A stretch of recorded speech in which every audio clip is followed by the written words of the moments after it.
Good morning, everyone. I want to start by thanking Andrea Chittle, Dr. Andrea Chittle, who arrived with me a few minutes ago, for joining me today and delivering a very powerful message that is coming from almost 1,800 healthcare professionals, more than 1,780 individual doctors, nurses, psychiatric professionals, social workers, and other healthcare professionals. Dr. Chittle and those hundreds and hundreds of health and social work professionals have a message for Doug Ford that we all need to hear. If we don't teach children up-to-date sex ed curriculum, a complete up-to-date sex ed curriculum, we are putting our children's health at risk. We have a responsibility to give students information that can protect them from things like cyberbullying, infectious diseases, abuse, and we have a responsibility to teach kids about healthy relationships, about consent. You know, the 1990s curriculum is neither complete nor up-to-date. It was written before Google existed, before social media, before texting, before same-sex marriage was even legal in the province of Ontario. We've said this over and over again since Mr. Ford's wrong-headed move to go back to the 1998 curriculum. And we'll keep saying it until he realizes that this is the wrong direction for the people of Ontario. It's the wrong direction for our children and for our youth. But unfortunately, Doug Ford is focused on promises that he has made to radical social conservatives that supported his campaign. Dr. Chittle and more than 1,780 doctors, nurses, and health and social work experts are now using their voices to say that children's health, including their mental health, is more important than what a handful of social conservatives want. So before I take any questions from you, I'd like to ask Dr. Chittle, a family physician from Guelph, to tell you why she's speaking out. And I also want to acknowledge that we have a number of other people with us today to show the breadth of professionals in the healthcare sector that are very concerned about this issue. So Elizabeth Brandes, the president of the Association of Ontario Midwives, Stephanie Kay, a pediatrician, Rebecca Carson, a midwife, and Jenna Robertson Bly, a midwife, and Dana Austin, medical student, who are all here with us to amplify and and show the people of this province that what Mr. Ford is doing is absolutely the wrong thing to do for the well-being of our children. And so I'm going to hand it over to Dr. Chittle to give her remarks. Dr. Chittle? Thank you. I want to thank Andrea Horvath and the NDP caucus for giving me this forum today. My name is Andrea Chittle. I'm a family physician in Guelph. I work at Student Health Services at the University of Guelph.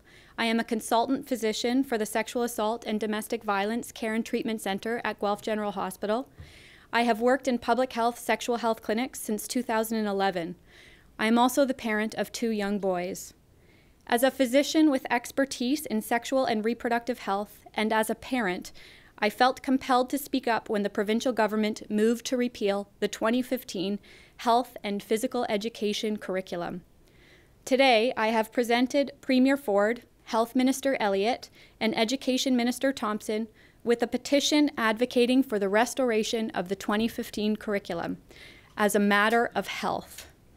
The petition has been signed by nearly 1,800 individuals working in healthcare, midwives, nurses, nurse practitioners, social workers, peer support workers, physicians, chiropractors, naturopaths, dietitians, and others. It has been endorsed by 19 organizations. Reverting back to the 1998 curriculum is an affront to the youth of Ontario.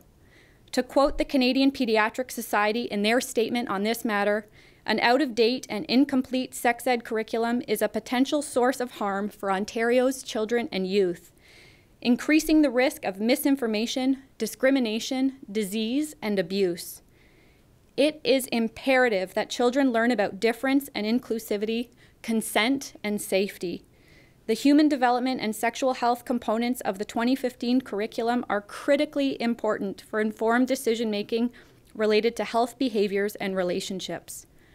As healthcare professionals and agencies, the signatories of the petition are calling on the government to restore the 2015 curriculum and to modify it only in ways that expand upon its central tenets of respecting diversity, expanding knowledge, and developing skills. Ontario's children deserve a current, complete, and evidence-based curriculum. Thank you. Thanks, Dr. Chittle. We'll take any questions that folks might have. For organizations and a lot of school boards have written letters of concern. What difference do you think your letter or your petition will make? I think our letter and our petition just comes from a bit of a different perspective. As individuals who work in healthcare and interact with a spectrum of children across Ontario, I think it's important for people to know and recognize that the implications are serious for health and well-being. Dr. Chittle, can you expand on what those implications may be?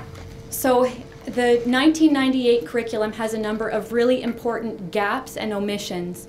So it doesn't deal at all with issues around consent, and we know that young adults between 15 and 24, predominantly individuals who are female identified, are at risk of sexual violence. And we need to be giving our students education and skills related to discussions around consent. That's not mentioned at all in the 1998 curriculum. Issues around technology. 1998, as Andrea Horvath mentioned, was a completely different time in terms of technology and what children and youth were being exposed to. We need to give our students accurate, comprehensive information about technology and how to navigate technology safely for their health and well-being. And then in terms of omissions, there are a number of groups that are really important that are omitted entirely in 1998. So individuals from the LGBTQ+ population, disabled individuals, Indigenous students.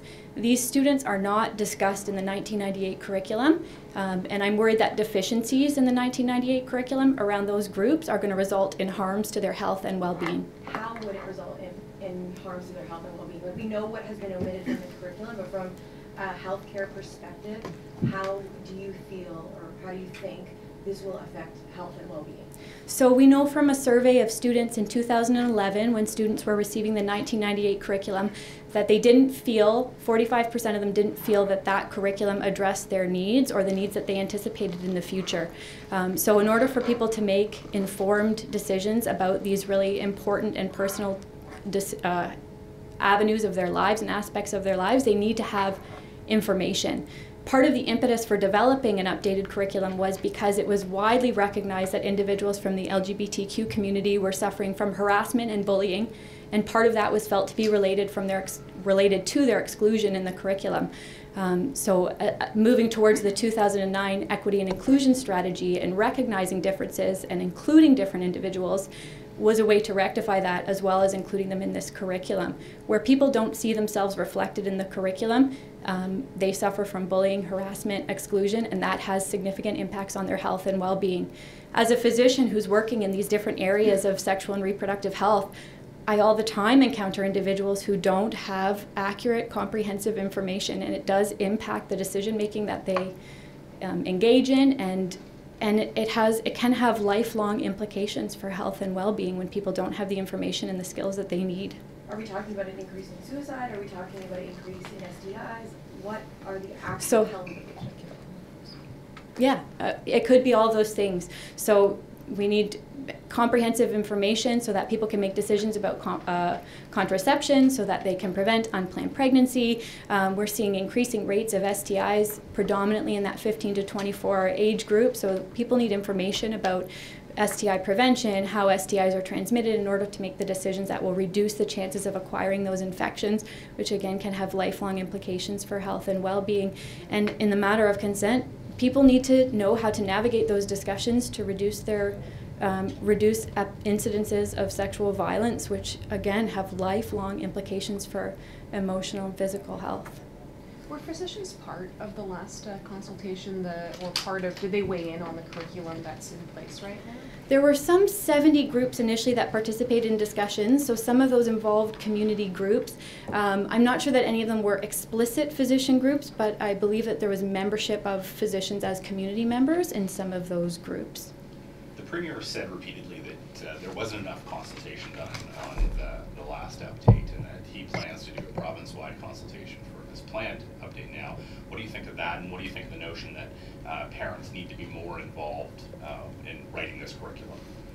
From my understanding, the update in the curriculum actually started in 2007, partly spurred on by the recognition of the harassment and bullying that LGBTQ plus individuals were facing, and recognizing that much of that was happening in schools.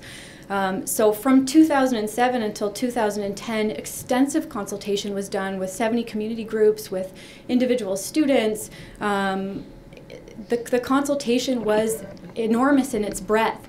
And then when that curriculum was retracted in 2010, invitations were sent to individual representatives of each school in Ontario to participate in consultation about how the curriculum could be rolled out. And in the meantime, we had a 5-year gap where students went back to the 1998 inadequate curriculum and were not being given up-to-date, comprehensive, evidence-based sexual and reproductive health information.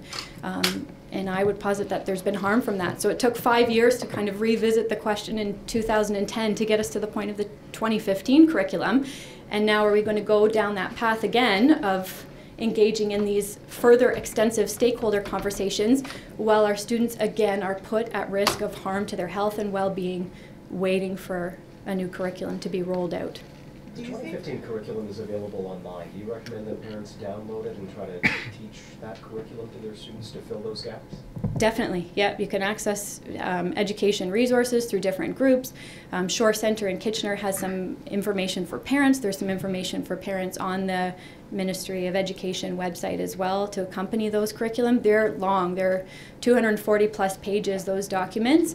And some of them are prompts to teachers, so kind of interpreting what that means in the context of a classroom can be challenging, but there are some bullet point information modules available from different organizations around how parents can incorporate some of those discussions into conversations at home.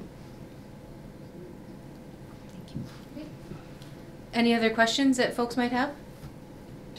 Andrew, do teachers in this province have a clear understanding yet of exactly what they're going to be teaching? No, I think there still are a lot of questions out there, and the thing that's worrisome is that we now have, I think, 25 school boards who are sending up the alarm bells on what's happening. 4 weeks away we are from school starting, and a lot of school boards and a lot of teachers really don't know what to do, and many of them are talking about the fact that they're going to try to find ways to try to cover off some of these topics for the benefit of the well-being of the students in the classroom. And what that means is that you'll have a patchwork of information across the province. There will be no standard, and depending on the teacher, depending on the classroom, depending on the community and the school board, kids will get different information, and some will get probably some will get some good information, others will get none. And to imagine that parents are going to find it in their time frame. I mean, families have a time crunch. I mean, we often talk about how folks are, struggling to make ends meet, but they're also struggling to get through the day. I mean, folks are really stressed out these days. To imagine that those parents are going to be able to download these teaching modules and start teaching their children at home. I mean, a big reason why we do this in the schools in the first place is because parents weren't great at that, right? Parents are not great at that. And so most parents recognize the need to have this kind of information provided through the schools. So I think it's just going to be chaos in the schools come September. And the most important thing, though, is those who are going to suffer the most are our young people and our children. Now, how shameful is that? Well, we have a premier whose priority is a buck of beer. Priorities are wrong in this province. Can we talk about that for a quick second? Sure. The premier says that there's no financial incentives being offered to these companies who lower the prices to $1, yet they're going to be getting these huge incentives from the LCBO, which obviously come with costs of their own.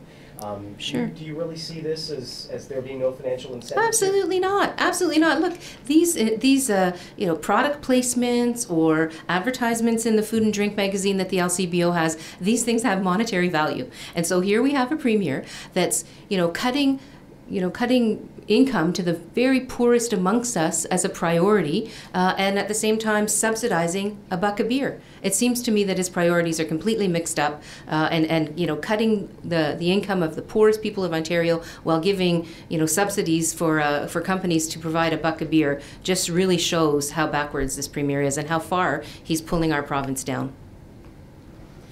Anything else? Thanks, everyone.